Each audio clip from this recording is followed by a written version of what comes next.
Bonjour et bienvenue pour cette vidéo qui est une 23e partie d'introduction à la sagesse par Jean-Christophe Gaudin à partir des citations d'illustres penseurs sur le thème de la sagesse et les moyens. Et nous avons quatre citations de Ésope. La première, c'est à l'épreuve du malheur que l'on reconnaît ses vrais amis. Effectivement, quand tout va bien avec les amis ou les copains, les connaissances, assez souvent on a un réseau social assez important si on est un minimum dynamique. Mais en revanche, lorsqu'un malheur important survient, pas le petit malheur, mais quand un gros malheur vous arrive dans la vie, très souvent vous voyez une partie de vos soi-disant amis qui vous tournent le dos, presque qui vous crachent dessus, qui vous insultent, tout ça, et qui s'en vont. Et on ne reconnaît parfois ses vrais amis que quand on a un véritable malheur et on voit ceux qui viennent nous apporter leur aide et ceux qui nous tournent le dos. C'est ainsi que même parfois, d'une façon un peu cynique, il est peut-être préférable de s'inventer un malheur fictif pour voir lequel de ses amis est véritable ou pas, presque à la limite. C'est une sagesse de comprendre que quand tout va bien, on a beaucoup de copains, et quand tout va mal, les copains se tirent ailleurs. Voilà, une deuxième citation de l'Ésope, donc, c'est plus on est dans l'union qui fait la force, plus la discorde est aisément vaincue.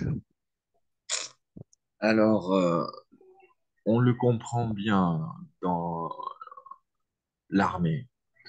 Si on a les Grecs face aux Ottomans, quand il y avait Alexandre le Grand qui dirigeait l'armée, ils étaient à peu près 10 000 hommes contre 100 000. Donc normalement, dans un système normal, ils auraient dû perdre la guerre. Mais en revanche, l'armée grecque était très unie, très entraînée, très solidaire. Et l'armée du prince ottoman était remplie d'esclaves qui n'avaient pas trop envie de se battre, qui n'étaient pas très entraînés et tout ça. Et au bout du compte, l'armée d'Alexandre le Grand a mis en déroute euh, une armée 10 fois plus importante.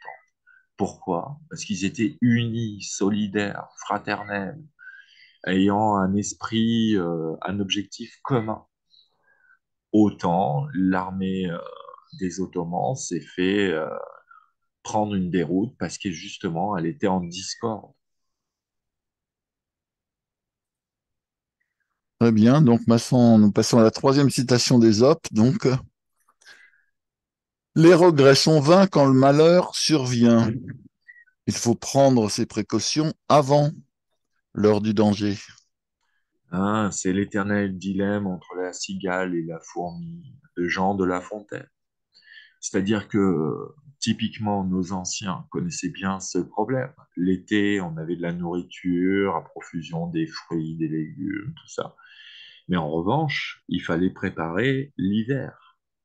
Et l'hiver, on manquait de nourriture, donc il fallait faire des conserves, il fallait se préparer à passer l'hiver, faire des réserves de nourriture, préparer des nouvelles sources de nourriture et tout ça. Donc en fait, il faut un minimum prévoir les péripéties du futur qui peuvent nous arriver pour anticiper, comme par exemple le manque de nourriture, le manque d'eau, ou etc. Il faut prendre ses précautions avant l'heure du danger. Il faut réfléchir aux possibilités de son avenir et anticiper. C'est préférable et mieux gérer nous permet d'avoir une meilleure vie. Voilà, donc là, nous avons cette dernière citation d'Ésope qui est l'effort est le trésor des hommes. Hein, une éternelle maxime qui dit aussi qu'on n'a rien sans rien. Si on reste avachi sur son canapé à manger des chips toute la journée, on ne progressera pas beaucoup dans sa vie.